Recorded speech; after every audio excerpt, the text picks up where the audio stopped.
Hello everyone, I hope you all are doing very well in your life and in your studies too.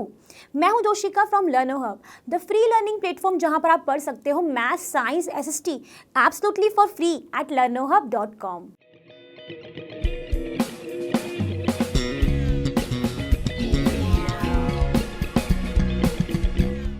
तो बच्चों आज हम start करने वाले हैं एनसीईआरटी सॉल्यूशन क्लास 9th के चैप्टर का नेम है साउंड। इसके पहले भी हमने साउंड के कुछ क्वेश्चन सॉल्व किए थे, तो आज हम डिस्कस करने वाले हैं from question 11 to question number 22। तो इसके लिए जल्दी से आपको रेडी रहना है और मेरे साथ साथ अपने एनसीईआरटी सॉल्यूशंस की प्रैक्टिस करना है। तो get set ready.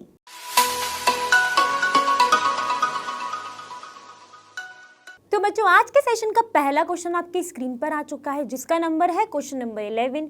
Question number 11 में क्या बोला गया है चलिए देखते हैं।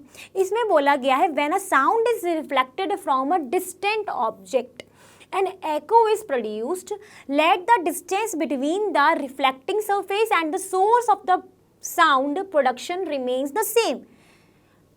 Do you hear echo sound on a hotter day? तो ये क्वेश्चन है हमारा। अब यहाँ पर इस क्वेश्चन के अंदर अगर आप ध्यान दो तो हमें सबसे पहले क्या पता होना चाहिए कि जो एको वर्ड आ रहा है जिसके ऊपर ये पूरा क्वेश्चन बेस्ड है वो एक्चुअली में होता क्या है। अब काफ़ी लोगों ने ये जो एको है ना वो एक्सपीरियंस किया होगा कभी ना कभी। क्या होता है कि अगर हम लोग किसी हिल स्टेशन पर अभी घूमने जाते हैं तो हम लोग ना एक माउंटेन क्लिफ पर जाके हम लोग कहते हैं ना हेलो या फिर अपना नाम बोलते हैं, ठीक है। तो जब हम वो हेलो बोलते हैं तो हमको ना repetition of the same sound हमको सुनाई पड़ता है, हेलो हेलो हेलो सुनाई पड़ता है। आपने एक्सपीरियंस किया ही होगा। तो वो जो रिपीटेशन ऑफ साउंड जो है उसको हम क्या कहते हैं, वो जो हेलो हेलो आ रहा है उसको हम क्या कहेंगे, एको कहते हैं। बात हुई क्लियर।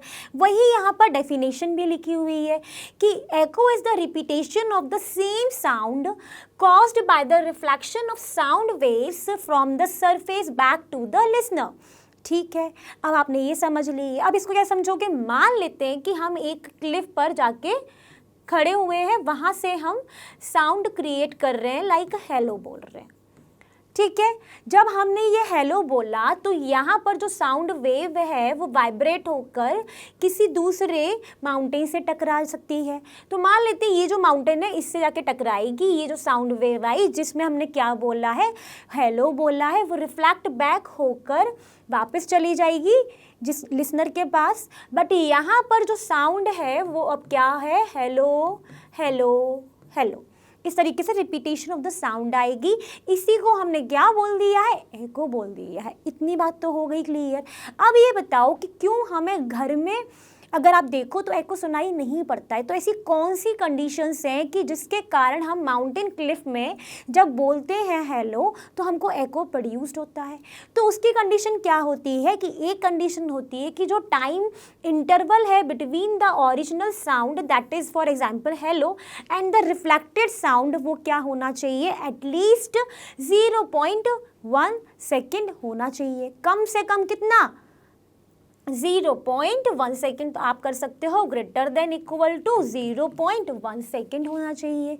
और जो दो डिस्टेंस है between the minimum distance of the obstacle from the source of the sound must be, कितनी डिस्टेंस होनी चाहिए, मिनिमम 17.2 मीटर की डिस्टेंस होनी चाहिए, ठीक है। इन दोनों के बीच की डिस्टेंस कितनी होनी चाहिए, 17.2 मीटर तो होनी ही चाहिए।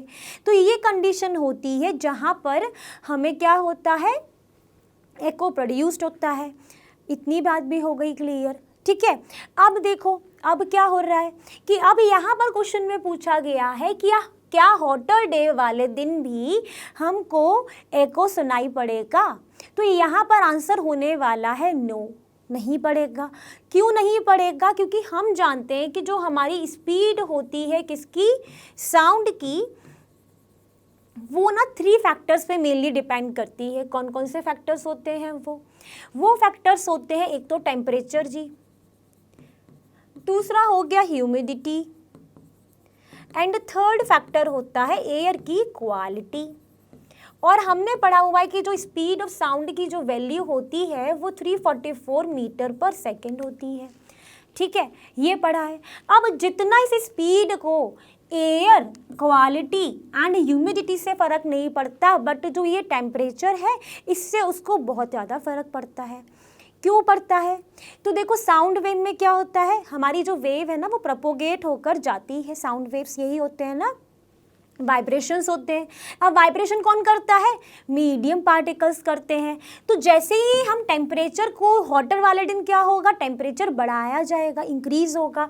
तो जब हमारा टेम्परेचर इंक्रीज़ होता है हॉटर डे वाले दिन, तो उस दिन क्या होता है कि जो हमारे साउंड वेव के अंदर जो पार्टिकल्स हैं, जो मीडियम पार्टिकल्स हैं जो वाइब्रेट कर रहे हैं, उनकी जो काइनेटिक एनर्जी है वो इंक्रीज़ हो जाती है।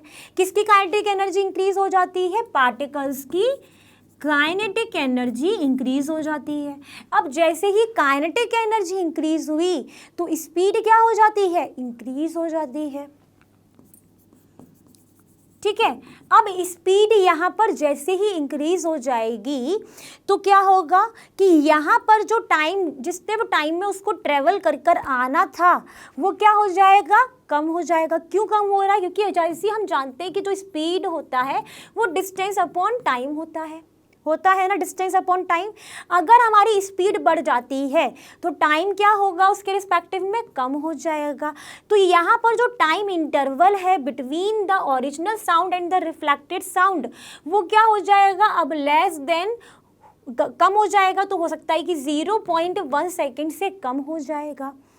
ठीक है, तो जैसे ही वो 0.1 सेकेंड से कम होता है तो हमारी जो कंडीशन है जहाँ पर एको सुनाई पड़ता है वो क्या हो जाएगा? वो क्या हो जाएगी? फुलफिल नहीं होगी। तो हमारे ब्रेन में जो सिग्नल जाने का टाइम इंटरवल कितना है? Greater than equal to 0.1 second, वो फुलफिल नहीं होगा। तो हमारे ब्रेन में सिग्नल्स ही नहीं जाएंगे तो हमको एको जो है वो सुनाई नहीं पड़ेगा। बात यहाँ तक भी हो गई होगी क्लियर? ठीक है, अब आप कहोगे कि मैम एक कंडीशन तो होगी ना, डिस्टेंस पर टेम्परेचर का कोई फर्क नहीं पड़ेगा, तो एक कंडीशन तो यहाँ पर फुलफिल होगी, लेकिन जो यहाँ पर जो हमको एको सुनाई पड़ने का टाइम इंटरवल था उसमें चेंज हो जाएगा। इसीलिए इस क्वेश्चन में हम कह सकते हैं कि हॉटर डे वाले दिन हमको एको साउंड नहीं सुनाई पड़ेगा। ठीक है, बात हो गई होगी क्लियर? तो चलना पड़ेगा अपने क्वेश्चन नंबर 12 के पास।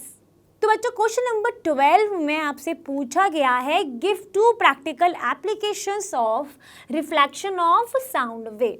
ठीक है, तो जब साउंड वेव की बात हो रही है तो उसके एप्लीकेशन कहाँ पर आप यूज़ करते हो? तो आप कई बार जब डॉक्टर पे गए हैं तो वहाँ पर आपने देखा है कि डॉक्टर एक इंस्ट्रूमेंट लेता है जिसको हम बोलते हैं स्टेथोस्कोप बोलते हैं ना, वहाँ उससे आपकी जो हार्ट बीट है उसको चेक करता है और उसी से चेक करके बोल देता है कि अरे आपको जो कफ है वो बहुत ज़्यादा कंजेशन हो रहा है या कम हो रहा है, सच बताता है ना। तो कैसे बताता है?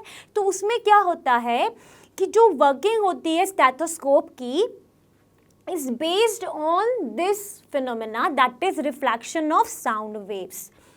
The sound of the patient heart reaches doctors year by multiple reflection of sound.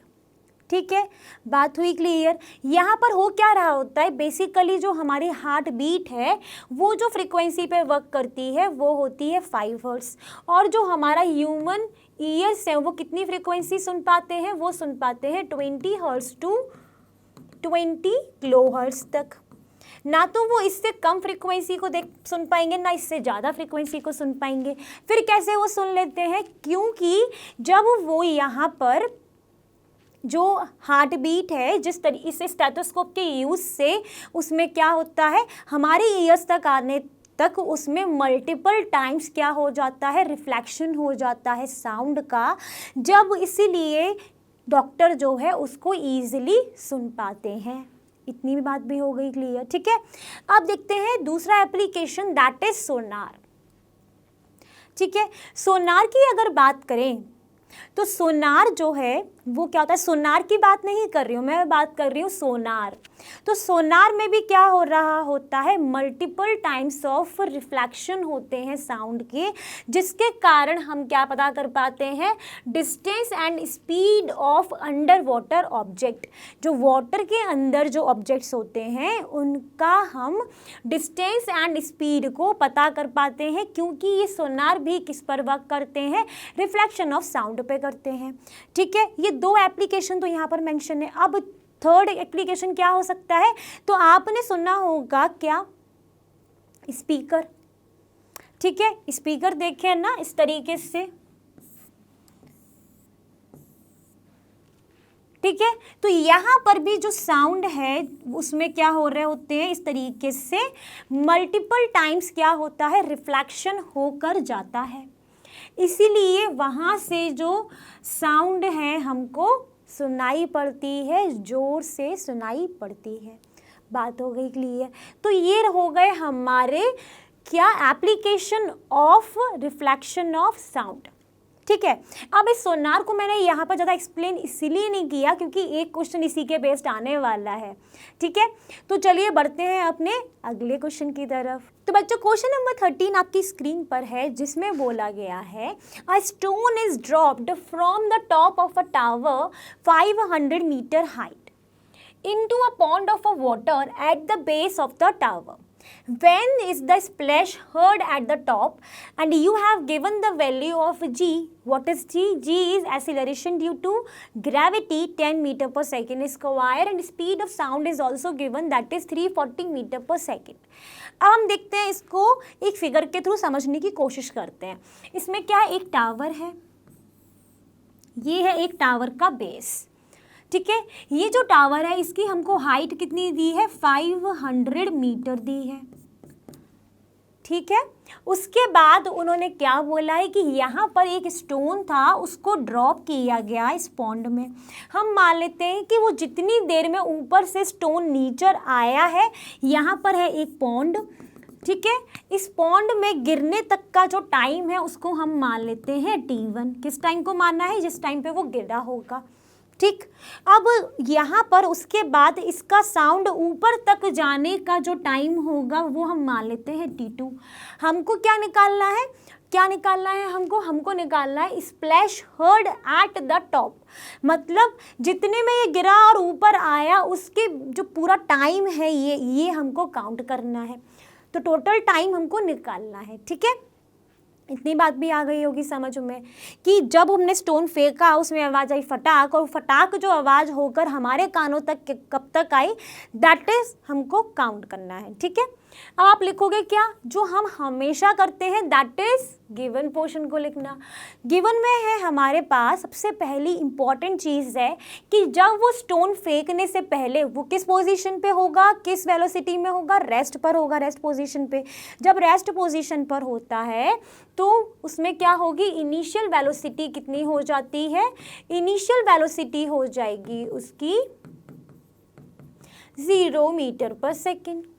ठीक, यहाँ तक भी बात आ गई समझ।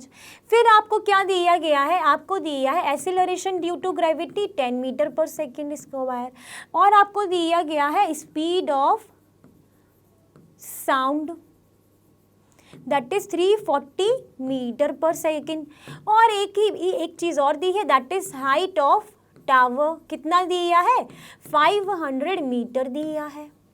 ये भी बात आ गई समझ। अब आप क्या करोगे, अब हम क्या करें, हमको तो चाहिए क्या, टाइम। हमको हाइट गिवन है, इनिशियल वेलोसिटी गिवन है। तो अब हम क्या करने वाले हैं, अब हम लिखेंगे let the time taken by the stone to fall at the base of tower in pond B T1, जो हमने यहाँ पे फिगर में भी बताया है। अब ये हमारा क्या हो जाएगा, वो वाला टाइम। तो यहाँ पर आप अप्लाई करोगे सेकंड इक्वेशन ऑफ मोशन क्यों अप्लाई कर रहे हैं? क्योंकि हमारे पास इनिशियल वेलोसिटी हमें पता है 0 है, दैट इज यू। एस दिया गया है, क्या है एस हमारा? ये हाइट ऑफ टावर, ठीक है। तो यहाँ पर वो इक्वेशन होती है s equal to u t plus half g t square. अब अगर इस टर्म की बात करोगे दैट इज 0, क्यों? क्योंकि यू 0 तो यू इंटू टी क्या हो जाएगा? 0 हो जाएगा। तो ये टर्म तो हो जाएगी हमारी 0। तो एस इक्वल टू हो जाएगा अब half g t square. T क्या है यहाँ पर? वो टाइम जो स्टोन को नीचे आने तक लगा, तो हम बोल देते हैं T1, ठीक। अब आपके पास क्या है? एस है आपके पास 500, जी की वैल्यू आपको बोला गया है कि 10 लेना है, और ये रहा T1 स्क्वायर। यहाँ से देखोगे तो ये हो गया 5 और ये हो गया 100। T1 कितना आ गया बच्चों? T1 स्क्वायर तो है 100, तो T1 हो जाएगा हमारा 10 सेकेंड। तो आपने T1 तो निकाल लिया। T1 कौन सा टाइम है? जब स्टोन को नीचे आने तक का जो टाइम है वो हमने T1 लिया है। अब क्या कैलकुलेट करना है आपको? T2 निकालना पड़ेगा। तो अब हम यहाँ पे क्या लिखेंगे? हम लिखेंगे let the time taken by the sound to reach at the top of tower B T2, जो हमने पहले ही मेंशन करा है फिगर में, वो क्या हो जाएगा? अब टाइम क्या होता है? जब स्पीड होता है डिस्टेंस अपॉन टाइम, ठीक है। तो टाइम क्या हो जाएगा हमारा? Distance upon speed. डिस्टेंस किसकी? डिस्टेंस हो जाएगी यहाँ से बेस से ऊपर तक की, वो कितनी है हमारे पास? 500।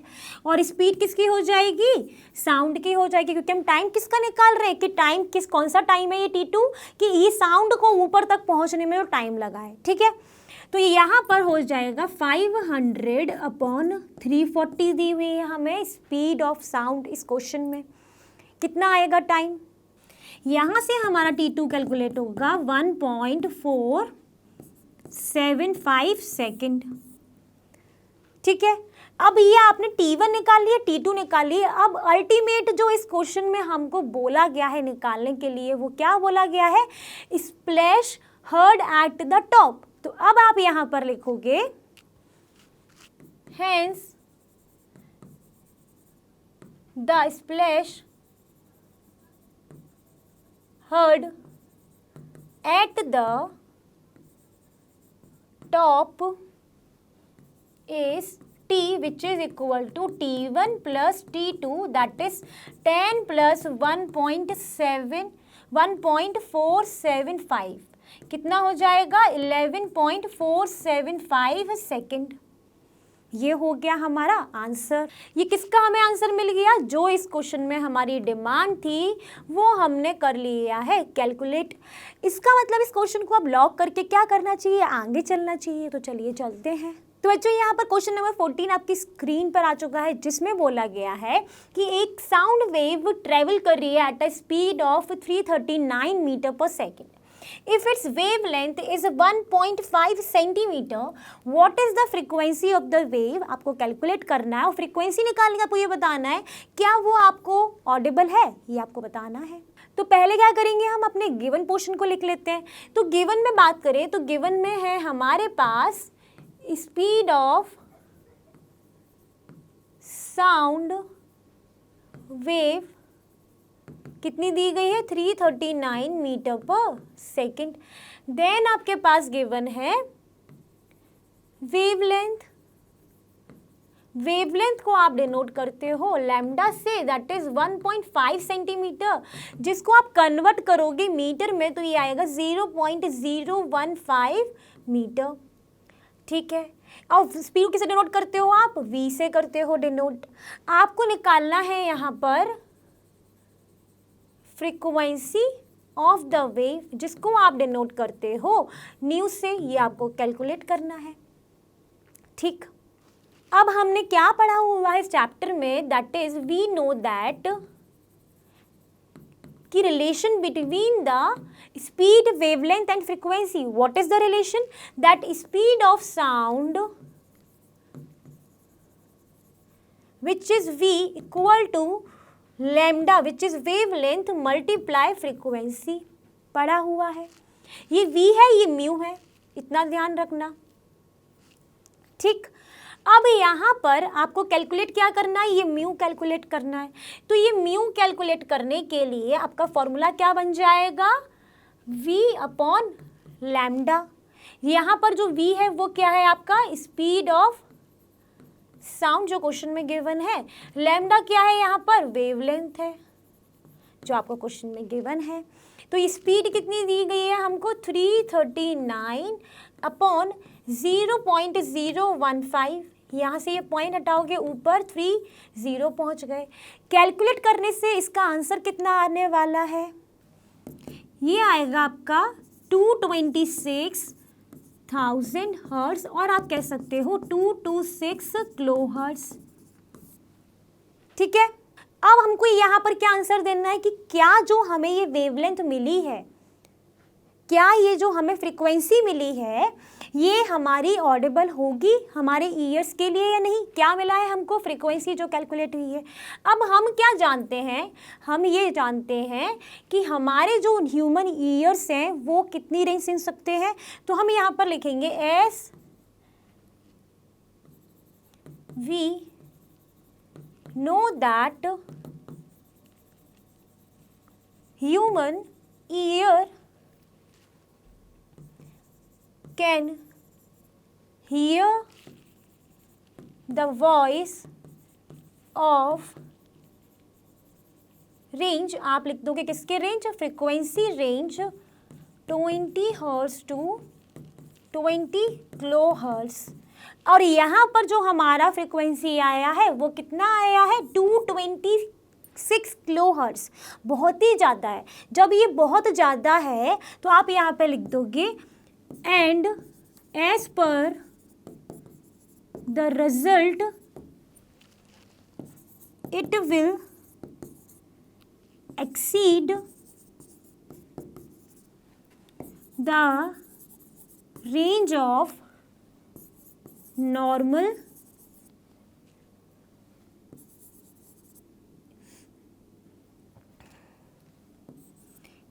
ear frequency. Therefore,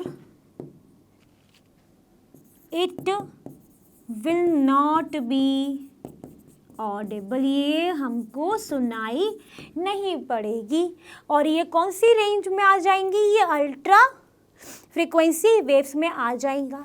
ठीक है, बात हो गई क्लियर। इसमें हमको आंसर पता चल गया कितनी फ्रीक्वेंसी आई। फ्रीक्वेंसी हमने कैलकुलेट कर ली 226 किलो हर्ट्ज और ये हमको ऑडिबल नहीं होने वाली है, इसलिए मैंने यहाँ पे क्रॉस लगा दी है। ठीक, इसका मतलब 14 क्वेश्चन भी हो गया है प्रॉपर सॉल्व। तो चलेंगे अपने 15th क्वेश्चन की तरफ। तो बच्चों क्वेश्चन नंबर 15 आपकी स्क्रीन पर है जिसमें पूछा गया है what is reverberation and how can it be reduced. अब इसको पढ़ने से पहले आपको क्या पता होना चाहिए, आपने इसके पहले क्या पढ़ा था, एको पढ़ा था। अब एको में भी क्या हो रहा था, रिपीटेशन ऑफ साउंड आपको सुनाई पड़ता है जब आप एक माउंटेन क्लिफ वगैरह पे जाके कुछ बोलते हो। ठीक है, यहाँ पर जो ये रिवर्बरेशन है ये आपका होता है मेनली क्लोज्ड एरियाज में। ठीक है, वही लिखा हुआ है reverberation is a sound produced in closed area due to repeated reflection of sound. It happens generally in the closed area and the time interval between the original and reflected sound is less than 0.1 second. और हमने क्या पढ़ा था, हमने एक term पढ़ ली थी ना एको, जिसमें जो टाइम इंटरवल है वो एटलीस्ट कितना चाहिए था आपको 0.1 second greater than equal to. And reverberation में ये सेम कंडीशन हो जाती है लेस देन। ठीक है, अब यहाँ पे आपने ये तो पढ़ लिया एक जनरल मतलब डेफिनेशन के अकॉर्डिंग। अब अगर किसी को डिफ्रेंशिएट नॉर्मल लाइफ में करना, उनको ये डेफिनेशन नहीं पता है तो वो कैसे आप बताओगे। तो उसको बताने का एक बहुत ही सिंपल तरीका क्या हो सकता है, जब आप मतलब ये कह सकते हो कि जो ये रिवर्बरेशन जो होता है वो क्या होता है, जब कोई आवाज़ कोई साउंड कुछ देर के लिए आपके कानों में परसिस्ट कर जाए, ठहर जाए, तो उसको हम क्या कहते हैं, रिवर्बरेशन कहते हैं। और जब कोई साउंड आपको एक रिपीटेड साउंड सुनाई पड़े उसको हम कह देते हैं एको।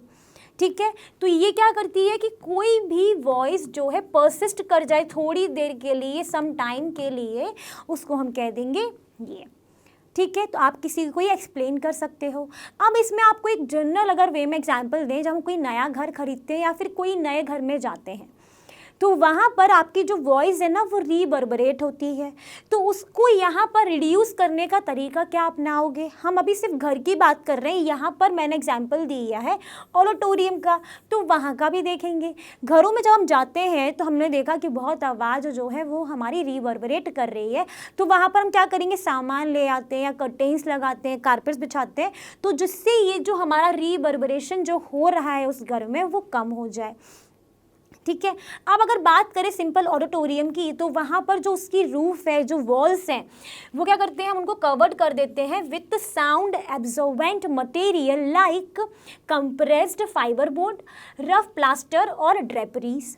ठीक है, एंड क्या कर सकते हो, वहाँ पर जो सीट्स हम यूज़ करते हैं उनमें जो मटेरियल हम इस तरीके का यूज़ करेंगे कि वो मटेरियल जो हमने यूज़ करा है सीट में, उसके अंदर प्रॉपर्टी होनी चाहिए साउंड एब्जॉर्बिंग की। ठीक, एंड क्या करते हैं, कर्टेन्स लगा सकते हैं, कारपेट बिछा सकते हैं, जिससे हमारी जो वॉइस है, जो साउंड है, वो क्या हो, एब्जॉर्ब हो जाए। ठीक है, बात हो गई क्लियर। इसी तरीके से हम अपने जब घरों में जाते हैं नए, वहाँ पर भी इसी तरीके के मेथड्स को हम अप्लाई करते हैं टू रिड्यूस द रिवर्बरेशन। इसका मतलब ये क्वेश्चन हो गया होगा क्लियर, तो चलना कर पड़ेगा अगले क्वेश्चन की तरफ। तो बच्चों क्वेश्चन नंबर 16 आ चुका है आपकी स्क्रीन पर, जिसमें बोला गया है, जिसमें पूछा गया है what is loudness of sound, what factors does it depends on. अब लाउडनेस क्या होता है? अगर मैं अभी धीरे बोल रही हूँ, बहुत धीरे बोल रही हूँ, तो ये क्या ये मेरी लाउडनेस है? नहीं है। अब अगर मैं कोई भी चीज़ चिल्लाकर बोलूँगी तो उसको आप कहते हो ना लाउड मत बोलो, धीरे बोलो, थोड़ा बोलते हो ना, मतलब जो भी बोल रहा है उसने अपनी क्या लगाई, एनर्जी लगाई। तो लाउडनेस का मतलब होता है, loudness is a sound of high energy. ठीक है, कोई बात को धीरे बोलना मतलब कम एनर्जी, ज़्यादा फोर्स लगाकर बोलेंगे तो क्या हो जाएगा, high energy. Loudness of sound is measured in decibel, बिल्कुल सही है, हमने पढ़ा हुआ है इस चैप्टर के अंदर। यानी क्या क्या फैक्टर्स इसको अफेक्ट करेंगे, पहले तो आप ये देखो, इसका एक एग्जाम्पल ले लेते हैं। अगर आप अभी पढ़ रहे हो, ठीक है, जिस भी टेबल बैठ के पढ़ रहे हो, उस टेबल पर अगर आप धीरे से क्या करो, धीरे से हाथ ऐसे थपथपाओ, तो आपको बहुत ही कम साउंड पर सुनाई पड़ेगा। अगर आप उसको जल्दी जोर से करोगे, ठक ठक करोगे, तो एकदम बहुत तेज़ आवाज़ सुनाई पड़ेगी। तो मतलब वहाँ पर जब आपने ज़्यादा फोर्स से उस पर ठक करोगे, थप थप करोगे ज़्यादा ज़ोर से, तो आपको क्या पड़ेगा, वहाँ पर लाउडनेस आएगा। तो कहीं ना कहीं जो ये लाउडनेस है, ये हमारे फोर्स पर भी डिपेंड कर रहा है ना, हमारी एनर्जी पे डिपेंड कर रहा है। तो क्या फैक्टर्स हो सकते हैं जिस पर हमारी लाउडनेस डिपेंड करे? एक तो हो जाएगा एम्पलीट्यूड। एम्पलीट्यूड कैसे हो जाएगा, जब हम किसी भी चीज़ में फोर्स ज़्यादा लगाएंगे। देखो, जब आप थप थप करोगे तो वहाँ पर धीरे करा तो वहाँ पर जो साउंड है वो कम आया। ठीक है, हम मान लेते हैं हमने साउंड की जो वेव है वो कुछ इस तरीके की आई। जब आपने उसी जगह पर जोर से थप किया तो क्या होगा, वहाँ पर जो उस बेस में जो पार्टिकल्स हैं उनमें क्या होगा, वाइब्रेशन ज़्यादा होगा, मतलब साउंड वेव कुछ इस तरीके की हो जाएगी। मतलब कहीं ना कहीं यहाँ पर जो एम्पलीट्यूड है वो भी क्या होगा, उसमें भी फ़र्क पड़ेगा। तो जो हमारा लाउडनेस है वो एम्पलीट्यूड ऑफ साउंड वेव पर भी डिपेंड करता है, फैक्टर्स पर डिपेंड होता है। और क्या किस पर डिपेंड होगा, also depends on the force with which an object is made to vibrate. मैंने अभी तो बताया वो टेबल वाला एग्जाम्पल, अगर जोर से करा तो वहाँ पर जो मटेरियल में जो पार्टिकल्स हैं, जो साउंड पार्टिकल्स हैं, वो क्या होंगे, वाइब्रेट होंगे, और जितने फोर्स से करोगे उतनी तेज आपको आवाज़ सुनाई पड़ेगी। सुनना बिल्कुल। और सेंसिटिविटी ऑफ ईयर पे भी डिपेंड करेंगे, या फिर आप कह सकते हो इंटेंसिटी पर डिपेंड करेंगे। बात हुई क्लियर। यहाँ पर आपको एक वेव फॉर्म भी दिख रही है। वेव फॉर्म में क्या दिख रहा है कि दो वेव फॉर्म है। जब हम धीरे बोलते हैं, सॉफ्ट साउंड में बोलते हैं, तो जो हमारा ग्राफ है between the time and wave disturbance का वो क्या है, कुछ इस तरीके का बनता है। और यहाँ पर जो एम्पलीट्यूड होता है वो क्या होता है, कम रहता है, लेस एम्पलीट्यूड रहता है। और वहीं पर जब हम बहुत ही ज़्यादा हाई पिच में बोलते हैं या फिर लाउडर साउंड में बोलते हैं तो हमारा जो वेवलेंथ है उसमें क्या हो जाता है, एम्पलीट्यूड बढ़ जाता है। बिल्कुल हमको ग्राफ से ही दिख रहा है, देखो यहाँ पर एम्पलीट्यूड में चेंज आया है, ठीक है। और यहाँ पर आपने एक फॉर्मूला भी पढ़ा है क्या, कि लाउडनेस जो है वो हमारी होती है एम्पलीट्यूड का स्क्वायर, पढ़ा है ना, पढ़ा ही होगा। अब यहाँ पर ये एम्पलीट्यूड एक्चुअली में बढ़ कैसे गया, क्योंकि अभी मैंने थोड़ी देर पहले बताया आपको, जब आपने फोर्स अप्लाई किया तो उस स्पेस में जो मीडियम पार्टिकल्स हैं उनकी जो काइनेटिक एनर्जी है वो बढ़ जाती है। काइनेटिक एनर्जी के बढ़ने से जो वेव्स हैं उनमें जो एम्पलीट्यूड है वो बढ़ जाता है। तो आई थिंक ये क्वेश्चन आ गया होगा समझ में कि लाउडनेस एक्चुअली में होता क्या है और किस फैक्टर्स पे वो डिपेंड करता है। हमने एग्जाम्पल के साथ भी समझ लिया। जब क्वेश्चन हमें समझ ही लिया है तो अब देर किस बात की है, तो चलते हैं अपने नेक्स्ट क्वेश्चन की तरफ। तो बच्चों क्वेश्चन नंबर 17 में आपसे बोला गया है, explain how bats use ultrasound to catch a prey. ठीक है, कैसे यूज करता है, आंसर भी दिया गया है। आंसर क्या बोला गया है, bats search out for their preys by emitting and detecting reflections of ultrasonic waves. The high-pitched ultrasonic squeaks of bat are reflected from the obstacle or prey and return to the bat's ear. This allows bats to know the distance of the prey from them. अब यहाँ पर पढ़ तो लिया, समझ में नहीं आया होगा। समझ में नहीं आया तो इसलिए तो मैं यहाँ पर हूँ, मैं समझाऊंगी ना। यहाँ पर क्या हो रहा है, हम क्या जानते हैं कि जो हमारी ह्यूमन की टेंडेंसी क्या होती है सुनने की, वो होती है उसकी frequency range 20 hertz to 20 kilo hertz, ठीक है। और इससे एक्सीड जो वेव्स हो जाती हैं उनको हम बोल देते हैं क्या, अल्ट्रासोनिक वेव्स।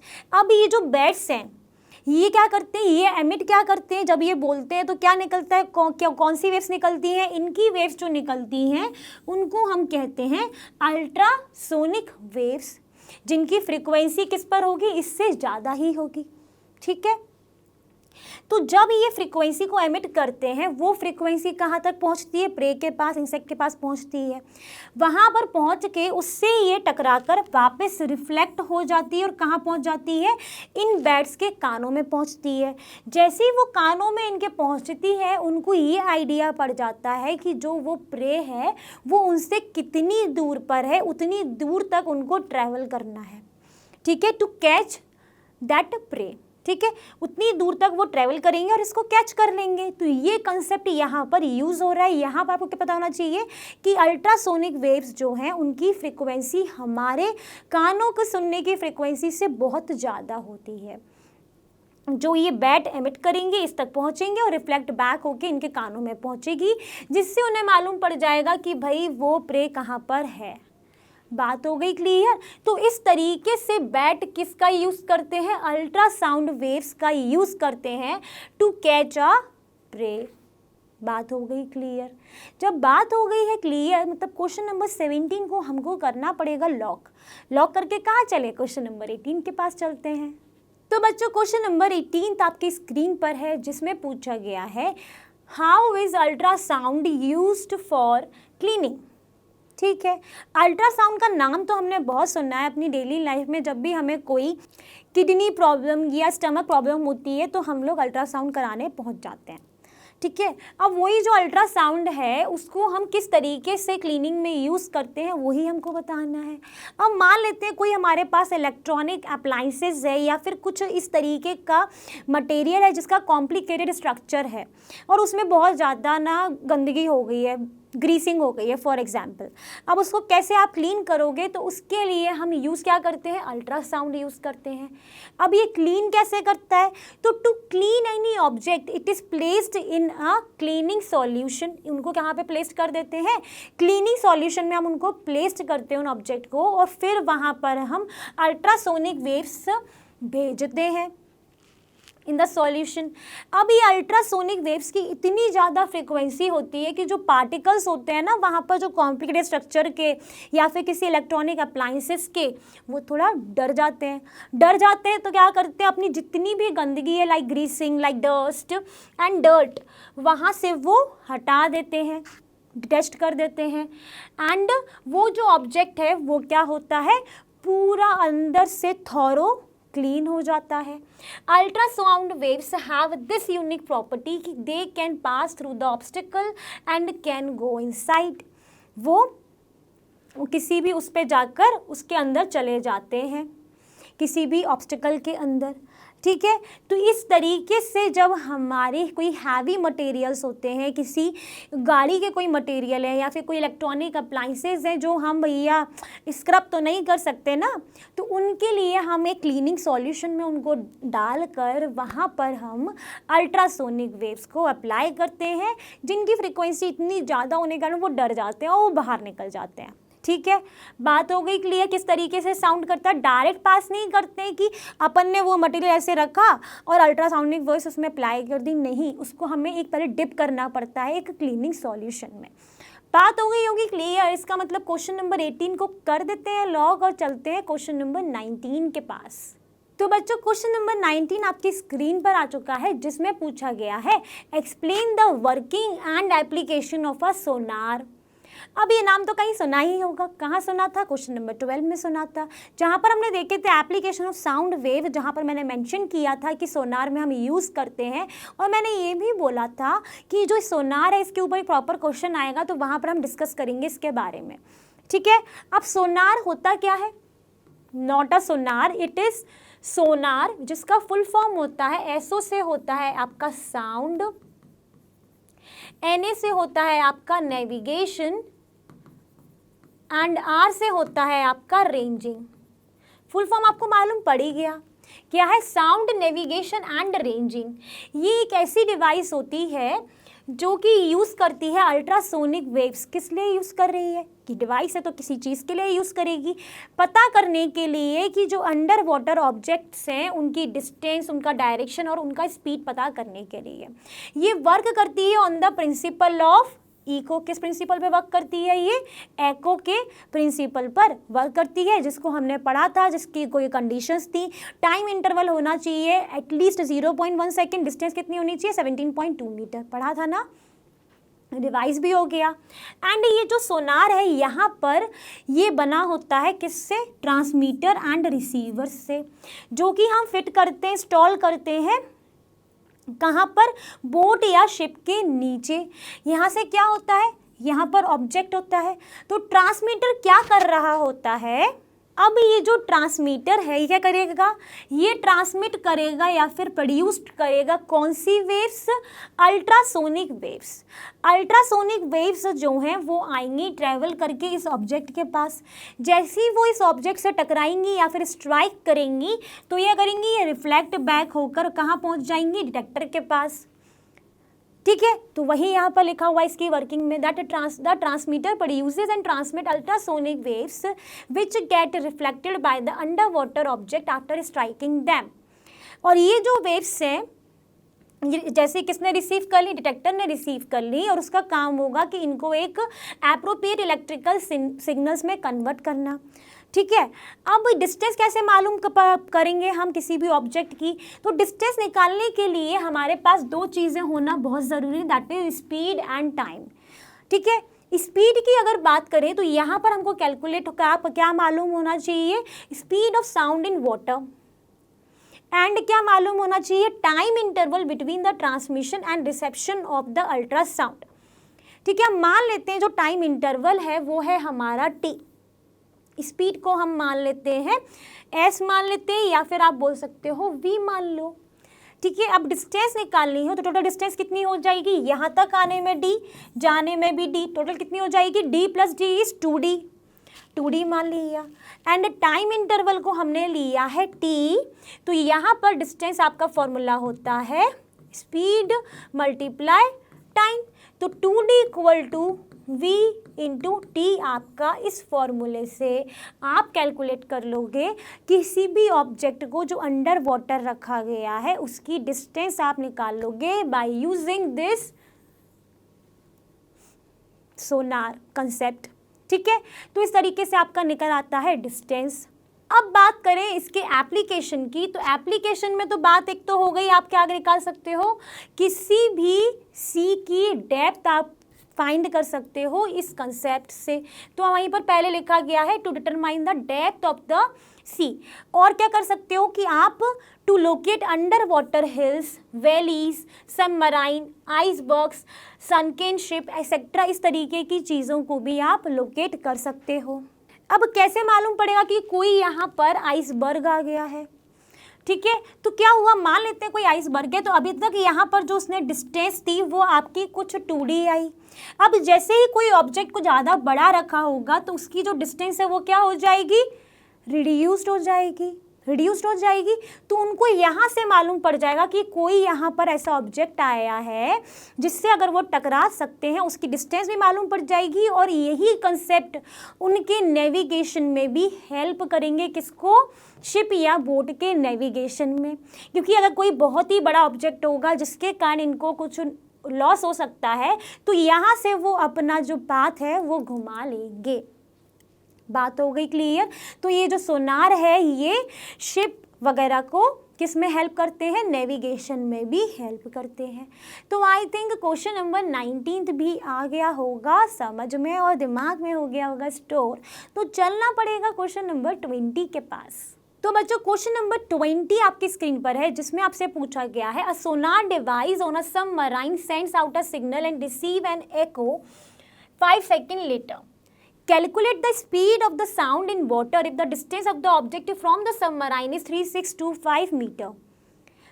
ओके, तो यहाँ पर आपके पास जो गिवन है वो है आपके पास टाइम गिवन है आपके पास 5 सेकेंड एंड डिस्टेंस आपको दी गई है कितनी, 3625 मीटर। आपको कैलकुलेट करना है यहाँ पर speed of sound in water, जिसका फॉर्मूला अभी हमने आपने पढ़ा था, relation between the speed of a sound, distance and time, क्या था, that is 2D equal to V into t. अभी पढ़ा आपने प्रीवियस क्वेश्चन में। तो यहाँ पे आपको D गिवन है तो V क्या हो जाएगा, 2D अपॉन टाइम। तो आप लिख दोगे 2 इंटू 3625 अपॉन 5। कैलकुलेट होकर कितना आ रहा है, ये आएगा आपका 1450 मीटर पर सेकेंड। तो यहाँ पर इस क्वेश्चन की जो डिमांड थी आपको स्पीड निकालने की, वो आपने कैलकुलेट कर ली, किसकी, speed of a sound in water, that is 1450 metre per second. आपको डी दिया था, टाइम दिया था, आपने वी निकाल लिया। जब वी निकाल लिया तो इसका मतलब क्वेश्चन को करेंगे लॉक और चलेंगे अपने नेक्स्ट क्वेश्चन की तरफ। तो बच्चों क्वेश्चन नंबर 21 आपकी स्क्रीन पर आ चुका है, जिसमें पूछा गया है कि explain how defects in metal block can be detected by ultrasound. ठीक है, अभी तक हमने क्या पढ़ा कि अल्ट्रासाउंड का हम यूज़ कहाँ कहाँ पर कर रहे थे। अभी हमने उसके प्रीवियस क्वेश्चन में देखा कि हम इसको कोई भी कॉम्प्लिकेटेड चीज़ को क्लीन करने में भी हम यूज़ करते हैं अल्ट्रासाउंड का। अब यहाँ पर एक नई चीज़ पूछी है कि मेटल ब्लॉक के अंदर कोई अगर मेटल ब्लॉक है, अगर उसके अंदर कोई भी डिफेक्ट अवेलेबल है तो उसको भी फाइंड करने में किस तरीके से यूज करेंगे, तो वो बताना है हमको। और हम अच्छे से जानते हैं कि जो हमारी अल्ट्रासाउंड वेव्स होती है ये हाई फ्रीक्वेंसी वेव्स होती हैं। ठीक है, यही पढ़ा है ना अभी तक। एंड यहाँ पर इन अल्ट्रासाउंड वेव्स के पास एक यूनिक प्रॉपर्टी होती है कि ये ट्रेवल कर सकती हैं along well defined path even with obstacles. Ultrasound waves can be transmitted through this metal block. ठीक है, ये आपको एक मेटल ब्लॉक दिख रहा है जिसमें कोई भी डिफेक्ट नहीं है। जब आप यहाँ से अल्ट्रासाउंड वेव्स यहाँ से पास करेंगे तो यहाँ से वो ईजिली क्या हो जाएंगी, ट्रांसमिट हो जाएंगी और कहाँ पहुँच जाएंगी, ये जो आपके बने हुए हैं डिटेक्टर्स। तो जैसे ही इनके पास ये आती हैं अल्ट्रासाउंड वेव्स तो ये इनका काम क्या होगा, इसको रिसीव कर लेंगे ये। ठीक है, डिटेक्ट कर लेंगे कि यहाँ पर अल्ट्रासाउंड वेव्स हैं। अब यहाँ पर अगर सेम मेटल ब्लॉक के अंदर कोई भी डिफेक्ट या फ्लॉ आ जाता है तो यहाँ पर जिस एरिया में ये जो फ्लॉ है, ठीक है, वहाँ से जो अल्ट्रासाउंड वेव्स है इस फ्लॉ के पास पहुँचेंगी एंड फिर वहीं से वो रिफ्लेक्ट हो जाएंगी। देखिए बाकी सारी पोजीशन से जहाँ पर डिफेक्ट नहीं है वहाँ से वो ईजिली पास होकर कहाँ पहुँच गई, डिटेक्टर के पास पहुँच चुकी हैं। बट जैसे ही उनको एक फ्लॉ मिलता है, एक वहाँ पर उनको एक डिफेक्ट मिलता है, तो वहाँ से वो रिफ्लेक्ट हो जाती हैं और वो डिटेक्टर के पास नहीं पहुँच पाती हैं, जिससे हमें ये मालूम पड़ जाता है, क्या मालूम पड़ जाता है कि डिफेक्ट्स यहाँ पर मेटल ब्लॉक्स में अवेलेबल है। बात हुई क्लियर कि किस तरीके से ये वर्क करेंगी। ये डिफेक्ट है तो यहाँ से तो बात जैसे ही इस डिफेक्ट से टकराएगी तो यहीं से वो रिफ्लेक्ट बैक हो जाएगी, तो यहाँ वाले डिटेक्टर को नहीं मिलेंगी अल्ट्रासाउंड वेव्स। बात हो गई क्लियर। आपने फिगर्स भी देख लो, अच्छे से देख लो। तो आई थिंक ये क्वेश्चन हो चुका होगा सॉल्व, कोई डाउट भी नहीं रहा होगा क्योंकि इतना कोई कॉम्प्लिकेटेड ये क्वेश्चन था भी नहीं। अब बात आ गई होगी समझ, तो चलना पड़ेगा अपने नेक्स्ट क्वेश्चन की तरफ। तो बच्चों क्वेश्चन नंबर 22 जो कि आज के सेशन का हमारा लास्ट क्वेश्चन है वो आपकी स्क्रीन पर है, जिसमें आपसे पूछा गया है कि explain how the human ear works, किस तरीके से वर्क करते हैं क्या ईयर हमारे, जिससे आप मेरी बात को अभी सुन रहे हो, है ना। तो यहाँ पर क्या होता है कि इसकी अगर बात करें इस ह्यूमन ईयर की, तो इसमें बहुत सारी प्रोसेस चल रही होती है। कैसे, देखो हमारा जो ह्यूमन का ईयर है, जो हमारे कान हैं, ये मेनली 3 पार्ट से बने हुए हैं। कौन कौन से, तो वो आपको इस फिगर को देखो, यही है ना हमारा ईयर, इस तरीके का ही दिखता है, बिल्कुल सही है ना। तो यहाँ पर इतना जो पोर्शन होता है यहाँ से लेके यहाँ तक का, ये कहलाता है हमारा आउटर ईयर, एंड फिर ये वाला जो पोर्शन है ये हमारा कहलाता है middle ear, then inner ear. ठीक है, तो ये कितने पार्ट्स का बना होता है हमारा ईयर, 3 पार्ट्स का बना होता है। अब ये जो हमारा आउटर ईयर है, जो ये हमारा आउटर ईयर है, इसको हम क्या कहेंगे, ये रहा आउटर ईयर जो है, ये जो है इसको हम कहने वाले हैं पिन्ना। क्या कहेंगे, पिन्ना। ठीक है, ये जो पिन्ना है ना, इसका बहुत ही इंपॉर्टेंट काम है। क्या काम है कि ये जितनी भी सराउंडिंग्स में साउंड हो रही है उसको क्या करता है, ये कलेक्ट करता है। तो जितनी भी साउंड हमारे आसपास हो रही है, कौन कलेक्ट कर रहा है, ये पिन्ना कलेक्ट कर रहा है। अब ये कलेक्ट करके करता क्या है, तो कलेक्ट करके इसके पास ना एक क्या है, ये हमारी ऑडिटरी कैनल है, उसके पास ये लेकर जाता है। किसके पास लेकर गया है, इस कैनल के पास लेकर गया है। अब इसको कैसे याद करो, देखो हमारे सबके घरों में क्या है, क्या है हमारे घरों में, की होती है। ठीक है, की का जो बाहर वाला पोर्शन को हम ऐसे पकड़ के घुमाते हैं तो वो जो होता है ना, उसको हम कह सकते हैं कैनाल, वो जाके ही तो लॉक खोलता है। तो यहाँ से जिन्होंने जो साउंड लिया ये किसके पास चला गया है, ऑडिटरी कैनाल के पास चला गया है। फिर उसके बाद क्या है, यहाँ पर एक थिन मेम्ब्रेन होती है at the end of the auditory canal, जो इस तरीके की कैनाल है हमारी, इसके पास में क्या होता है, एक थिन मेम्ब्रेन अवेलेबल होती है इसके एंड पर, जिसको हम कहते हैं ear drum and tympanic membrane. वो आपको फिगर में भी दिख रही है, कहाँ पर दिख रही है, ईयर ड्रम। तो ये देखो, ये जो इसके इस ऑडिटरी कैनाल के एंड में ये जो है हमारी क्या है, टिम्पैनिक मेम्ब्रेन है और ईयर ड्रम है। बात हुई क्लियर। तो अब इसके एंड में जो ये टिम्पैनिक मेम्ब्रेन अवेलेबल है वो क्या करेगी, जब जैसे ही कंप्रेशन होगा, कहाँ पर कंप्रेशन पहुंचा, किसके पास, इस ईयर ड्रम के पास, और आप कह सकते हो टिम्पैनिक मेम्ब्रेन के पास, तो वहां पर क्या होगा, प्रेशर जो है आउटसाइड द मेम्ब्रेन वो क्या होगा, इंक्रीज होगा। कंप्रेस करोगे तो ईयर ड्रम में क्या होगा, जो प्रेशर है वो ज़्यादा होगा। बात हो रही है क्लियर। एंड वो क्या करेगा, वो फोर्स करेगा ईयर ड्रम को अंदर की तरफ, अंदर की तरफ। देखो आप कंप्रेस करोगे किसी भी चीज़ को तो वो क्या होगा, कोई भी जो इसके अंदर का कोई भी चीज़ होगी वो क्या जाएगा, ईयर ड्रम क्या करेगा, अंदर की तरफ जाएगा। वही लिखा है, फोर्स करेगा ईयर ड्रम को इनवर्ट। बात हुई यहाँ तक क्लियर। अभी तक क्या देख लिया आपने, ऑडिटरी कैनाल के पास यहाँ पर एक टिम्पैनिक मेम्ब्रेन है जिसको हम क्या कहते हैं, ईयर ड्रम भी कहते हैं। जैसे ही कंप्रेशन यहाँ पर होगा, ईयर ड्रम पर प्रेशर बढ़ेगा, और जो प्रेशर जैसे ही इंक्रीज हो रहा है आउटसाइड द मेम्ब्रेन, तो वहाँ पर क्या हो गया है आपका, कि वहाँ पर जो ईयर ड्रम पे जो फोर्सेज है वो अंदर की तरफ लगेंगे। ठीक, अब हम जानते हैं कि जो हमारी साउंड वेव है उसमें ऐसा तो है नहीं कि कंप्रेशन ही होता है, उसके अलावा क्या होता है हमारा रेयर फ्रैक्शन भी होता है। सबको मैंने बताया हुआ है जब हम इसके बाकी हमने इसके प्रीवियस क्वेश्चन सॉल्व किए थे कि साउंड वेव्स में हमारे कंप्रेशन एंड रेयर फ्रैक्शन होता है।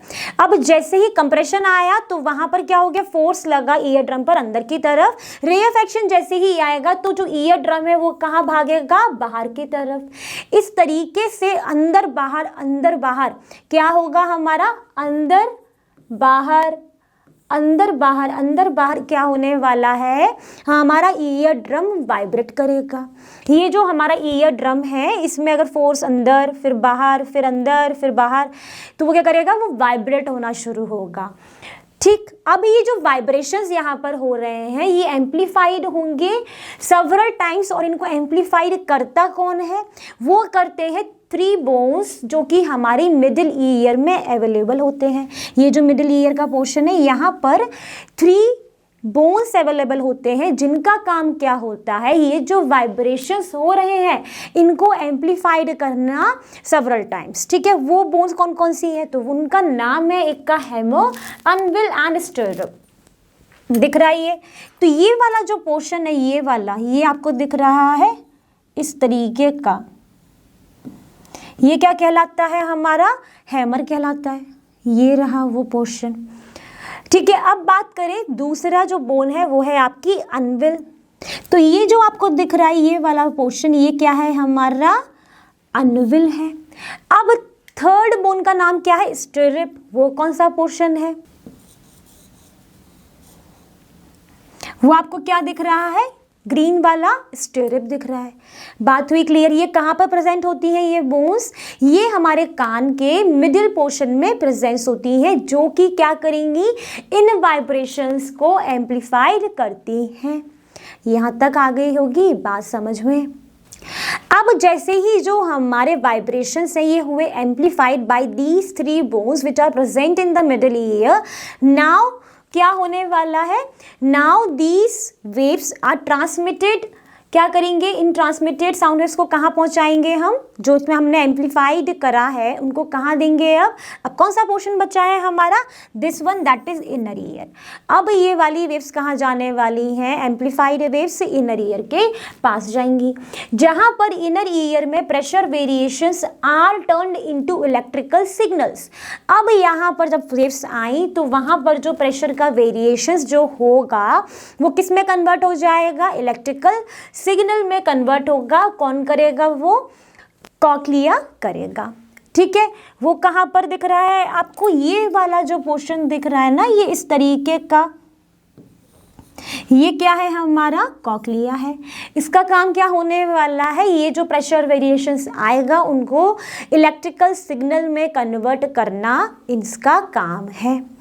ये कहाँ पर प्रेजेंट है, इनर ईयर में प्रेजेंट है। अब ये जो इलेक्ट्रिकल सिग्नल्स में जब कन्वर्ट हो जाएंगी तो ये कहाँ जाएंगी, हमारे ब्रेन के पास जाएंगी via auditory nerve, and the brain interprets them as sound, और ब्रेन हमारा उनको साउंड के रूप में इंटरप्रेट कर देगा। बात हो गई क्लियर, कोई दिक्कत नहीं आई होगी। तो ये जो ऑडिटरी नर्व आपको दिख रही है ये किससे कनेक्ट होती है, हमारी ब्रेन से, जहाँ पर हम इसको रिप्रेजेंट कर पाते हैं। ब्रेन का काम होगा उसको साउंड में रिप्रेजेंट करना। बात आ गई है समझ में आया किस तरीके से हमारा ईयर जो है वो वर्क करता है। मेन आपको सिर्फ पोर्शंस, उनमें 3 बोन्स एंड प्रेशर डिफरेंस को कौन इलेक्ट्रिकल सिग्नल में कन्वर्ट कर रहा है, ये सारी चीज़ें आपको पता होनी चाहिए। एंड ये जो बोन्स आपको बताई हैं जो मिडिल ईयर में होती हैं, इनकी लोकेशन एंड ये किस तरीके से आपको दिख रही हैं वो भी आपके लिए बहुत ज़रूरी है। तो क्या करना पड़ेगा, उसके लिए आपको प्रैक्टिस करना पड़ेगा इस ईयर डायग्राम को बनाने की, है ना। तो ये आप बनाने की प्रैक्टिस करिए, इसकी वर्किंग लिखिए। वर्किंग एक बार समझ में आ गई तो अगर आपसे कभी कोई पूछेगा ना कि हमको साउंड कैसे सुनाई पड़ जाती है, तो आप पूरा उसको एक्सप्लेन कर सकते हो। तो बच्चों आई होप आज हमने जितने भी न्यूमेरिकल सॉल्व किए हैं फ्रॉम क्वेश्चन 11 to 22 आपने भी करे होंगे मेरे साथ साथ सॉल्व। जब आपने साथ में सॉल्व भी किए हैं तो आई थिंक आपको जो कंसेप्ट है वो भी क्लियर हो गया होगा। जैसा कि आप जानते ही हैं लर्नो हब जो है वो फ्री है पर बेस्ट है, और यहाँ पर आपको मिलता है maths science SST absolutely for free at learnohub.com। Thank you.